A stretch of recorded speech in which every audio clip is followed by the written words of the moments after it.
I'm thinking about making the switch from iPhone to an Android. If you're wondering what that is, it's just a magnet to help this thing stick on my magnetic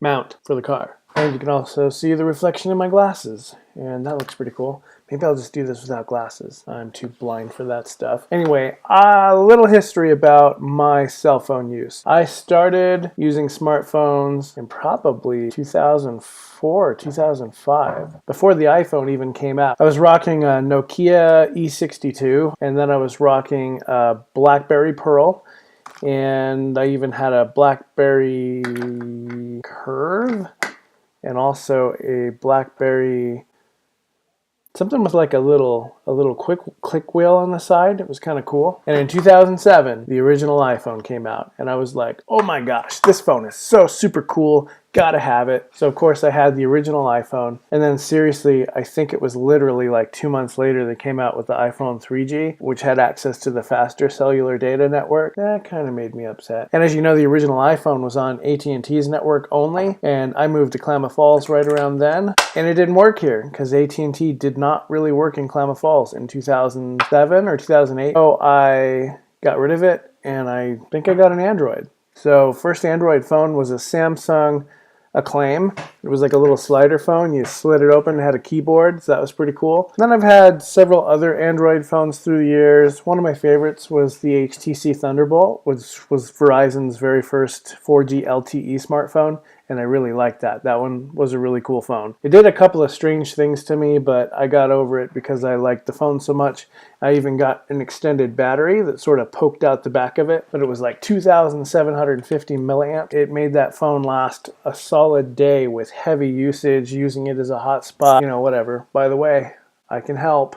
That being said, I got a job working for Apple. I had an Android at the time, and one of the best ways that I could learn to do my job better was to have Apple products. So I went on sort of like this Apple product buying binge, if you would. So ever since then, I've had a Mac computer, an iPhone, an iPad, Apple TV, Apple router. Oh, you can actually see the Apple router right there. And I've been a little tied up in the ecosystem for a while. I think in 2013, it's right around when I bought that Camry, I switched to Android. I think it was a Galaxy S5, S4? I think it was an S4. It was new at the time, whatever it was. And I used that for a while, and I liked it, but I couldn't quite get past the hang up that not all of my stuff that I have enveloped myself in over here on iOS, it didn't work with Android. And I think it was like music and some other things, the calendar, didn't quite integrate crossover,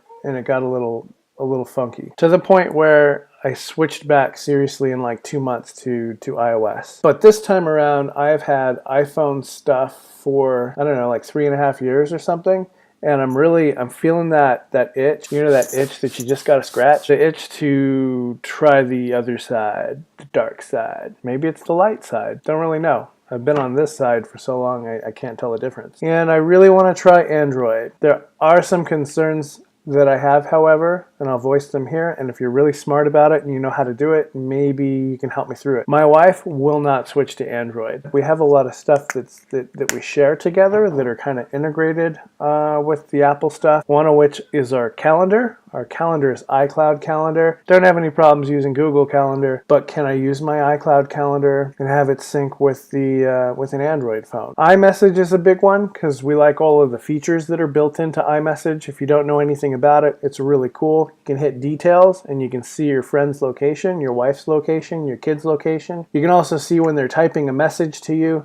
You can see when it's delivered, when it's been read, and it's snappy. So it's really cool. And there's like these little digital touch features now where you can like send your heartbeat and you can like tap on the screen and draw little pictures back and forth. Maybe Android can do that nowadays, but when I had an Android last, it didn't do that type of stuff. You rely on like heavily on third-party apps to add that sort of functionality to the phone. And I know Androids are way more customizable and blah, blah, blah, but also Apple with iOS 9 and iOS 10, they've came a long way too in the last couple of years, adding all that functionality, allowing you to use third-party keyboards, all of that stuff. I think that's about it. Oh, FaceTime. And I just told my wife, you know what, we could use a third-party app like Google Duo or maybe even Skype to video chat, because more than like actually calling each other on the phone, with me and my wife or even me and the kids, we use video chat.